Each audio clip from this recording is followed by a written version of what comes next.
আসিফ মাহমুদ, আজকে তুমি ওইখানে বৈশা নায়েবে আমিরুল মুজাহিদিনের বিরোধিতা শুরু করে দিয়েছে। তো ঢাকায় যখন ইশরাকরে দিছে তখন তুমি কানে বাতাস গেল না, যখন চট্টগ্রামে একজনকে দিয়েছে তখন তোমার কথা ছিল না। কিন্তু দেখলাম সব দোষ নন্দ ঘোষ, ইসলামের পক্ষে যারা তাদেরই সব দোষ। কথা ঠিক কিনা বলেন? কাউকে ঢাকার মেয়র বানানো হয়, কাউকে চট্টগ্রামের মেয়র বানানো হয়, কিন্তু স্বচক্ষে দেখেছি নায়েবে আমিরুল মুজাহিদিন বরিশালে নির্যাতিত হয়েছে, তার উপর আঘাত করা হয়েছে, তার ভোট চুরি করা হয়েছে। কিন্তু আমরা দেখতে পাচ্ছি ডেটের পরে ডেট, ডেটের পরে ডেট ঘুরিয়ে দেওয়া হচ্ছে। অমুক দিন, অমুক দিন, অমুক দিন। ও মুমিন মুসলমান, আজকে এই মজলিস থেকে ওয়াদা নিতে চাই, ইসলামের পক্ষে, ইসলামের পক্ষে যদি ডাক দেওয়া হয় আবার যেতে রাজি আছি না নাই? যারা ইসলামের পক্ষে কেমন জানি সমন্বয়কারী যাদেরকে নাম দিয়েছি, তাদের ভিতর থেকে ইসলামের প্রতি একটু অ্যালার্জি শুরু হয়ে গেছে। কথা ঠিক না বেঠিক?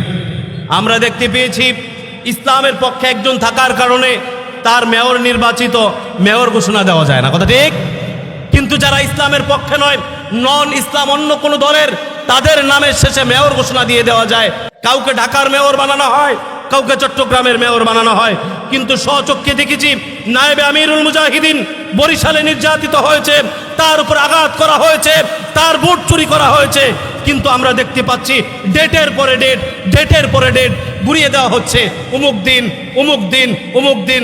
ও মুমিন মুসলমান, আজকে এই মজলিস থেকে ওয়াদা নিতে চাই, ইসলামের পক্ষে, ইসলামের পক্ষে যদি ডাক দেওয়া হয় আবার যেতে রাজি আছি না নাই?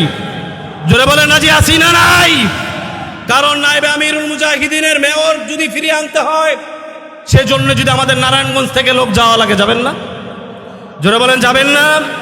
অতএব আমরা চাই যাওয়া যায় বাদ, যুদ্ধ সংগ্রাম বাদ, স্বাভাবিকভাবে দিয়ে দেন। আমরা কোনো লড়াই চাই না, চাই হাঙ্গামা দাঙ্গা চাই না। আমরা চাই স্বাভাবিকভাবে দিয়ে দেন, আমাদের কোনো লড়াই যুদ্ধের দরকার নেই। আমরা তো এই সমন্বয়কারীদেরকে এতদিন কত সাপোর্ট করতাম। একটা ছেলে খুব ভালো, আমি যার নাম প্রায় মাহফিলে বলি, হাসানাত আব্দুল্লাহ। একে দেখলাম ওই যে কিছুদিন পূর্বে মার্চ ফর গাজা যে অনুষ্ঠান হলো সেখানে উপস্থিত হয়েছিল। এদের ভিতরে আবার কয়েকটা আছে ছাগল পাগল। দেখলাম এক পাগল বৈশা রয়েছে, এই যে ক্রিয়া বিষয়ক সম্পাদক মনে হয় না কি জানি সে বানাইছে, ক্রিয়া বিষয়ক উপদেষ্টা আসিফ মাহমুদ, আসিফ মাহমুদ না, আসিফ মাহমুদ। এই ছাগলরে দেখলাম ওর নাকে টিপ দিলে দুধ বেড়ে বলবে।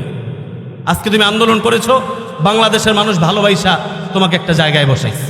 আজকে তুমি ওইখানে বৈশা নায়েবে আমিরুল মুজাহিদিনের বিরোধিতা শুরু করে দিয়েছে। তো ঢাকায় যখন ইশরাকরে দিছে তখন তুমি কানে বাতাস গেল না, যখন চট্টগ্রামে একজনকে দিয়েছে তখন তোমার কথা ছিল না। কিন্তু দেখলাম সব দোষ নন্দ ঘোষ, ইসলামের পক্ষে যারা তাদেরই সব দোষ। কথা ঠিক কিনা বলেন? অতএব এখনই সময় আমাদের এক হয়ে যেতে হবে।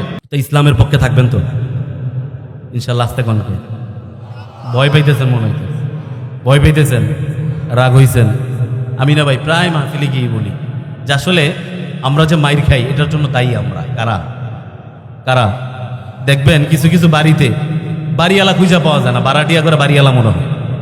এটার মূল কারণ কি জানেন? এটার কারণ হলো বাড়িওয়ালা কথা কইতে পারে। বাড়িওয়ালা খুব ভদ্র মানুষ, চুপচাপ থাকে, কথা বলে না। বারাটিয়া বাড়িওয়ালার খদ্দ। আমি এই জন্য বলি যে পৃথিবীটা সৃষ্টি করেছেন কে? জোরে বলেন, আরো জোরে, আরো জোরে। মালিকানা দিয়েছেন কাদেরকে? আল্লাহ তো কাউকে দিয়েছে, কাদের দিচ্ছে? কাদেরকে? কাদের? তাহলে এই জমিনে যদি উচ্চস্বরে কথা বলে বাড়িওয়ালার মতো বলবে কারা? আমরা? আমরা না তারা? আমরাই তো বলবো। কারা বলবে? কারণ আল্লাহ তাআলা বলেছেন যে একজন মুসলমান যতদিন আছেন দুনিয়া ধ্বংস হবে না। কথা ঠিক? অতএব দুনিয়া টিকে আছে আমাদের জন্যে, এই জমিনের মালিকানা আমাদের। অতএব যদি এই জমিনে কেউ আওয়াজ ছেড়ে, হুঙ্কার ছেড়ে কথা বলে, সেটা মুসলমানরাই বলবে। কথা ঠিক কিনা বলেন? অতএব আমরা জায়গায় জায়গায় জায়গায় জায়গায় মার খাচ্ছি, তার একমাত্র কারণ হলো আমরা আমাদের আওয়াজ দেওয়া ভুলে গিয়েছি। কথা ঠিক কিনা বলেন মুসলমান?